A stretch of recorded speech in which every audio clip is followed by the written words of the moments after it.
¿Por qué cree usted que ha disminuido la calidad de la música más comercial? Esa que está en el top 100, pues nunca fue buena. Tenía una cosa buena de cuando en cuando, pero nunca fue buena, ¿eh? Lo que pasa es que durante una época la buena música fue comercial, pero es otra cosa. Las mismas disqueras no se daban cuenta de lo que estaban haciendo, porque nadie se daba cuenta de lo que estaba haciendo. Mira, cuando hoy tú ves a la banda militar del rey de Inglaterra homenajeando a Ozzy Osbourne, tocando algo de Ozzy Osbourne, creo que era War Pigs, pero no me hagan caso, ya sería demasiado que fuera War Pigs. Cuando ves a Led Zeppelin siendo homenajeado en los Estados Unidos con los honores del Centro Kennedy, cuando ves que se considera que gente como los Beatles o gente como Bob Dylan, que Bob Dylan tiene un premio Nobel de literatura, cuando ves que aquello que era despreciable y comercial resultó construir una parte de la cultura de la segunda mitad del siglo XX, es asombroso. No lo sabían cuando estaba en primer lugar Inagada de Vida, ¿no? De verdad, ni lo sabíamos nosotros. Nosotros sí sabíamos que era buena música, pero punto. Entonces, pero nunca creo que los fuera de una época muy concreta, digamos entre el 64 y 75, el top 100 siempre ha sido basura, ¿no? Y sobre todo el top 10.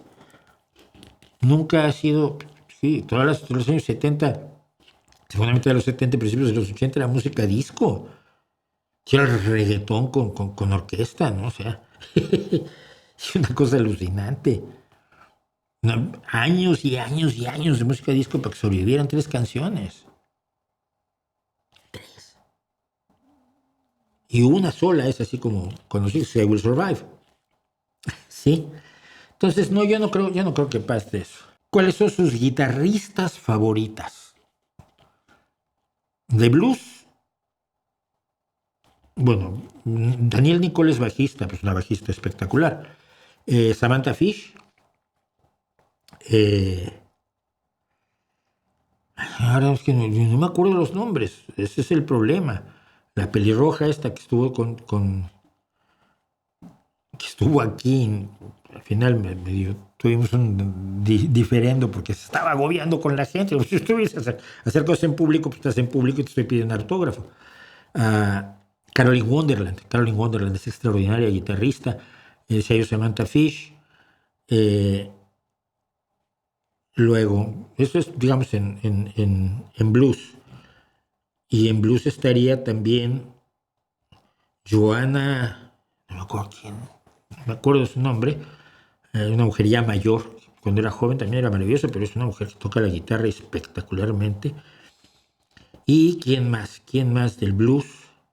Grace Bowers, que acaba de cumplir 18 años y que toca lo indecible, toca que te puedes poner a llorar. En el rock, Joan Jett, Dani Villarreal, me parece que toca una guitarra limpísima.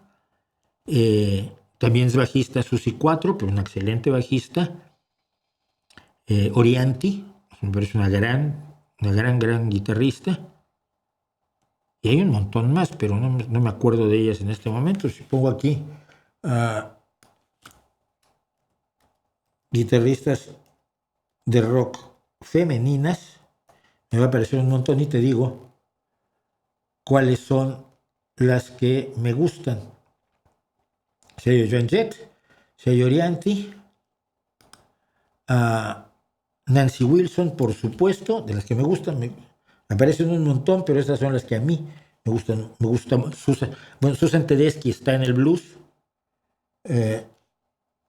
y ya. Y en el bluegrass y en el country estaría Bonnie Raitt, por supuesto, y Molly Tuttle.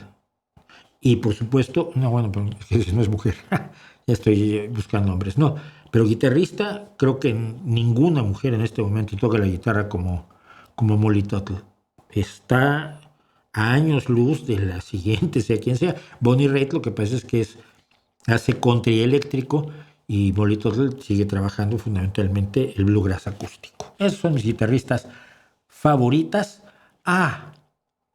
Y no puedo olvidar en el blues a Larkin Poe, sobre todo a la hermana mayor, que es Megan, que es la que toca la guitarra de slide y que es absolutamente magnífica. Tiene unos solos de guitarra de slide que lloras con ellos, ¿no? Hace verdaderamente que cante la guitarra.